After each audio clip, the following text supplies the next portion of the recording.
Set, Gar.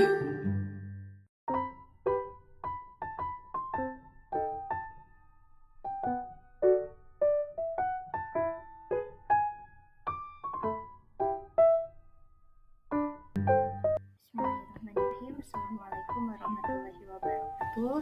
Saya Hilda Nurul Hidayati, mahasiswa STAI Darut Tauhid Bandung, Hukum Ekonomi Syariah. Insya Allah pada kesempatan ini saya akan membahas terkait kasus penganiayaan terhadap anak di Jakarta Utara sebagai tugas dari mata kuliah Hukum Perdata dan Pidana.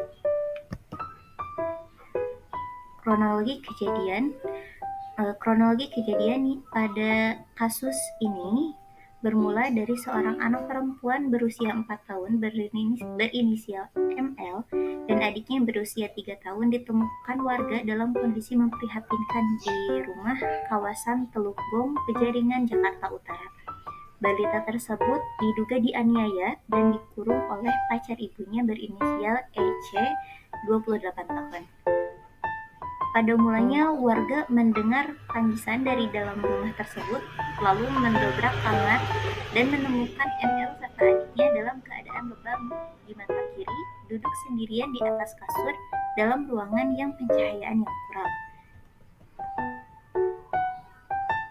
Kasat Reskrim Polres Metro Jakarta Utara, AKBP Beni Cahyadi mengungkapkan kekerasan terhadap dua balita ini terungkap pada Sabtu 5 April 2025. Kedua korban disiksa hanya karena ngompol sehingga buang air besar di atas kasur. Karena gelap mata serta emosi, Ece akhirnya menyiksa korban. Korban ditampar hingga dibenturkan ke tembok. Diduga penganiayaan ini terjadi tidak hanya sekali, tapi terjadi berulang kali terhadap kedua korban. Atas laporan tersebut, akhirnya pihak kepolisian bergerak ke lokasi dan mengamankan kedua korban. Polisi sudah memberikan pendampingan terhadap korban atas peristiwa yang terjadi. Kini, pelaku sudah ditetapkan sebagai tersangka. Nah, hukum apa ya yang bisa menjerat pelaku terhadap kasus ini?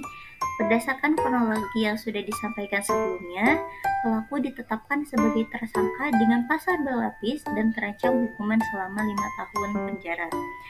Apa saja pasalnya? Yang pertama, pasal 80 Undang-Undang Nomor 35 Tahun 2014 tentang Perlindungan Anak. Pasal ini mengatur tentang pidana bagi setiap orang yang melakukan kekerasan, ancaman kekerasan, atau penganiayaan terhadap anak. Pidana yang dikenakan adalah penjara paling lama 3 tahun 6 bulan dan atau denda paling banyak 72 juta rupiah. Yang kedua ada pasal 351 KUHP tentang penganiayaan. Pasal ini merupakan tindak pidana penganiayaan biasa dengan ancaman hukuman penjara maksimal 2 tahun 8 bulan atau denda paling banyak sebesar 4.500 jika penganiayaan tersebut tidak mengakibatkan luka berat. Apabila penganiayaan mengakibatkan luka berat, ancaman hukuman penjara dan menjadi maksimal 5 tahun. Nah, kenapa pelaku bisa menjadi tersangka kasus pidana? Berdasarkan kronologi yang sebelumnya disampaikan, dapat disimpulkan bahwa terjadi kekerasan secara disengaja terhadap korban oleh pelaku yang menyebabkan korban mengalami luka yang parah serta mengalami trauma.